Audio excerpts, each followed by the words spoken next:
Teachers, love them or hate them, these guys are the people that are responsible for preparing kids for the grim and harsh reality of today's world. Some are known to be effective, while others will be called less so. It's a known theme that goes around schools across the country.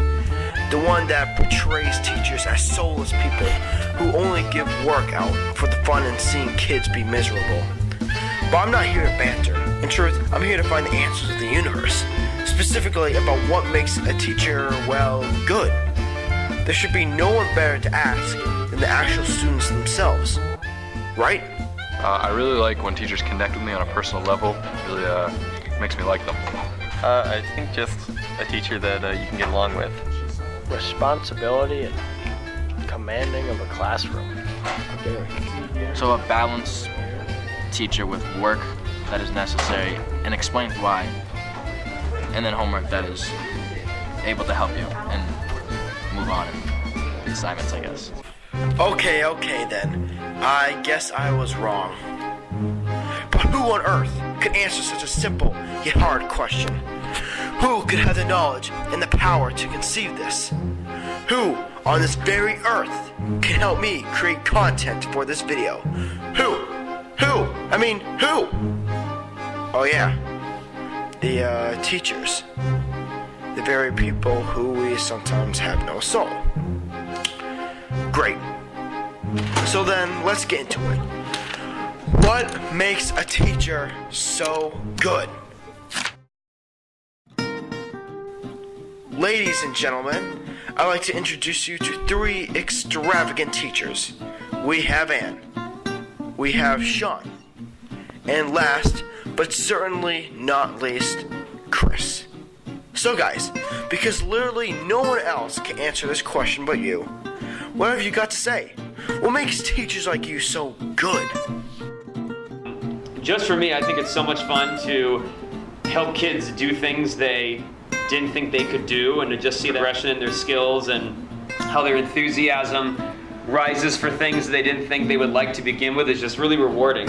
Plus, it's a lot of fun to get to know kids and help them through the tough stuff. I always like saying every kid's a mystery. Every kid's got their own story, and there's always a lot you can learn about them, and it's just, I think, very gratifying to feel like you help kids in some small way either grow as writers or know more about themselves or just feel more comfortable through these very awkward years. Very much enjoy 2 things. One is I enjoy what I teach.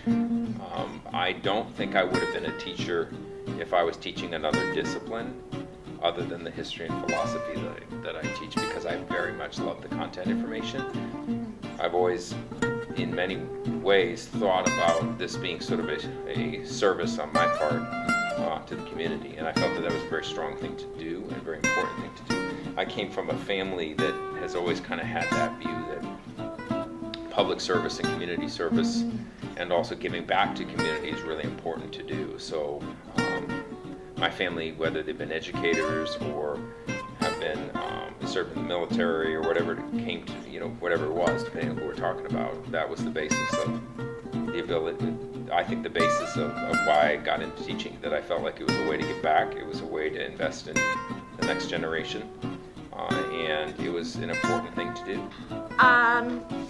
Well, there were a lot of starts and stops. It wasn't the first thing for me to do on my list. I was always interested in biology from the get-go. I loved all sorts of animals, and I loved the outdoors. I would go into teaching since I really enjoyed the field in general.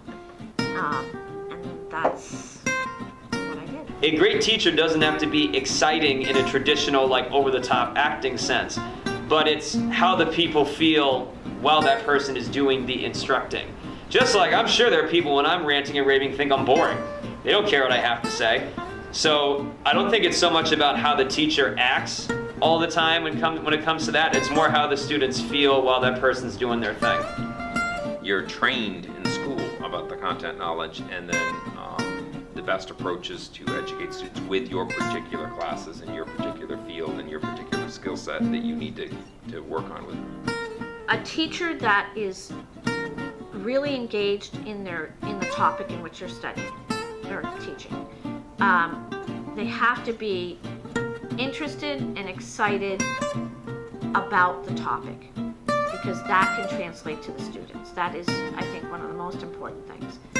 You know, I will use any and all techniques to get humanities-based education across from a social studies standpoint. If it means I got to be in front of the board and talk for 30, 40 minutes on a subject, because it's the most efficient way to get you that base information that fills your gaps you understand, like World War I, which we just did, I'll do that. If it's better that we attack political philosophy with a conference of some sort, I'll do that. If it's better to, you know, whatever it is, it's constantly, you know, going to be adjusted based upon the students, the environment, the level, the situation, the content material, all of that has to be weighed. I don't know that the student has to really like the teacher at all times, but they definitely have to respect them and at least feel comfortable in the class, even if they don't, again, necessarily like them. I mean, I feel like my relationship with kids is really good overall. You know, a lot of the learning is coming through that environment, and I think that it's important for the students to feel like they want to be here, and it's important for the teacher to care about the students. And it comes from, you get better with years and years of experience. You know, having taught for 20 years, you know, you sort of get to a point where you start to see certain trends and things that, that's not such a good idea, I need to adjust that, or that's a great idea, it seems to work, I'll try that.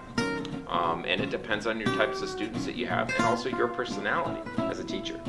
If you as a student don't trust your teacher, then I don't see how you're going to get better at something, because if you don't trust the teacher, you're not willing to put yourself out there, you're not willing to ask for feedback on things. I really like seeing the kids try to do things themselves. So there is some hands-on, whether it's experimentation or building the models or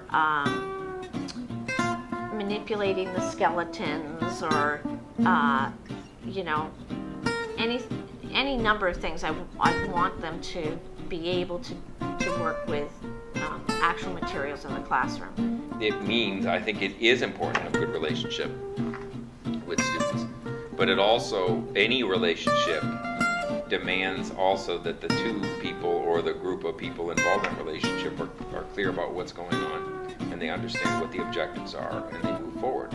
You can have relationships with friends, you can have relationships with coworkers, you can have relationships with people that you need to work with on a daily basis, that where you're not going to agree all the time about stuff, and that's totally fine. So I think what it is having a situation where you know, values are present in which you can share, you can exchange, you can be honest with each other about how things go, but that also, you know, requires students to realize that at times their call is not going to be the complete call. My favorite part of the job is when I give kids really harsh feedback or really hard feedback that they don't want to hear, and seeing their reaction to it. Now, if you don't have a relationship with that kid, it could turn them off completely and they never want to talk to you again, or they're just pissed at you. But if they understand you're trying to help them and they know where you're coming from, then it can make all the difference. And very important as well is understanding students, and understanding their needs, and understanding their interests, and connecting with them. Here's my definition of a good teacher, okay? A kid's walking down the hall and they have whoever's class next, and the kid is excited about it because they know they're going to learn something new. They know it's going to be a class that they enjoy, and even though they maybe have some big project coming up or feeling like there's stuff going on in terms of the workload, they know they can talk to that teacher to get help, or come up with some sort of plan for that person to best tackle it. If you don't like teaching the content material and you don't like students, don't teach. You just can't be in a situation where you can plug in people into places to teach. It's just not going to work. So you have to meld the personality of a person, the content material of the person, and also the willingness of that person to go above and beyond. So, I guess that answers my question then.